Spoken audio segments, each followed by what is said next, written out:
This workshop will focus on understanding risk representation in agriculture.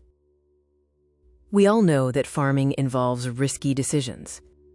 Outcomes are never certain, yields vary, prices move, and seasons turn out differently than expected. So how do we try to deal with this uncertainty?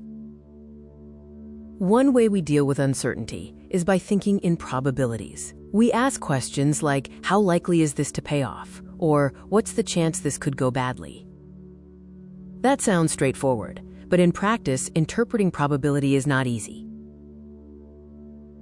The key challenge is how the data is presented. The same underlying data can be understood in very different ways, depending on how it's visualized.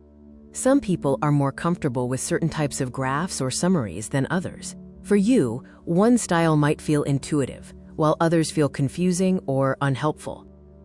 In this session, we'll focus on one specific dataset to explore these differences. The data was generated using APSIM and compares outcomes from two different nitrogen rates over 50 years. Throughout the workshop, the data itself does not change. What changes is only how it is shown. Each graph is simply a different way of representing the same underlying information. These figures all aim to represent the core concepts of risk by presenting variability and possible outcomes. Now let's move into the interactive part of the workshop. For each presentation style, we'll ask you how useful it would be if you were using it to make a decision. Remember, there are no right or wrong answers here. The aim is to slow down, notice how different presentations influence understanding, and discuss how this improves decision-making.